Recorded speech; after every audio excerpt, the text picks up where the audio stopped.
Kabar baiknya, setiap amalan yang dikerjakan di bulan Sya'ban itu tidak sekedar dicatat, tapi langsung dibawa naik, disampaikan kepada Allah oleh para malaikat.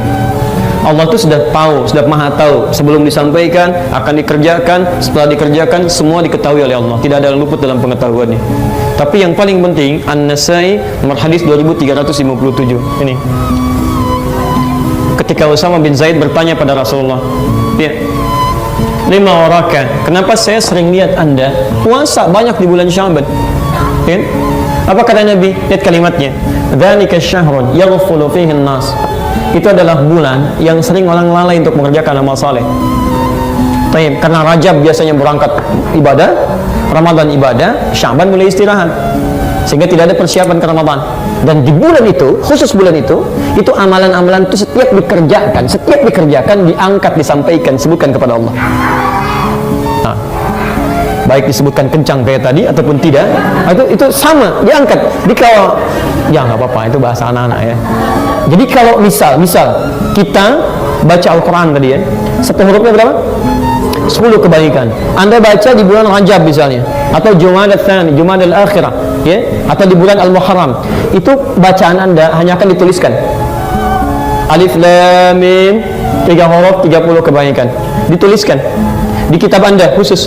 Nanti di akhirat ditampakkan, diperlihatkan pada kita pahala kita. Faman ya'mal mithqala dzarratin khairan yarah. Yang baik diperlihatkan. Bahkan kitabnya juga ditunjukkan, dipegang oleh kita. Quran surah 17 tadi, ayat ke-13 sampai 15 kan? Iqra kitabak kafa bi nafsika al-yawma 'alaika hasiba. Ini kitab kamu, silakan baca. Cukuplah hisab kamu terjadi saat ini sesuai dengan amalan kamu. Anda pernah baca Quran sekian ayat, dituliskan, Anda pegang.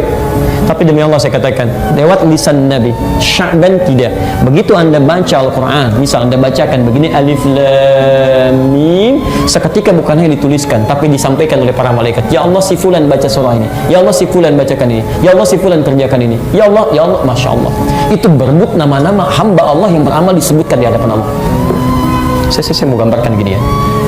Kalau ada situasi seperti ini, saya panggil 1-2 anak. Si fulan, maju. Bapak ibu sekalian, Masya Allah, ini anak-anak yang sangat baik, mengerjakan ini, contoh bagi yang lainnya. Kira-kira senang nggak anak itu? Senang. Orang tuanya senang tidak? Buang biasa senang. Jadi bayangkan, disebutkan di hadapan manusia saja begitu senangnya. Gak usah disebut, dituliskan di majalah. Anda bikin buletin misalnya kan, tuliskan keluarga teladan begini, sebarkan ke masyarakat, diketahui. Masya Allah, jadi contoh bagi yang lain. Senang tidak? Senang, padahal mungkin itu cuma buletin RT yang bikin Anda juga gitu kan, dan sebagainya, dibaca di lingkungan sekitaran. Tapi ada perasaan bahagia di situ. Ya, ketika nama kita disebutkan dalam kebaikan. Maka bagaimana ketika nama Anda disebut di hadapan Allah Subhanahu wa taala? Ya Allah, si fulan begini, ya Allah, si fulan begini, ya Allah, si fulan begini. Nabi saja itu berlomba untuk bisa disebutkan. Kata beliau, fa'ahibbu an yurfa'a amali wa ana shaim.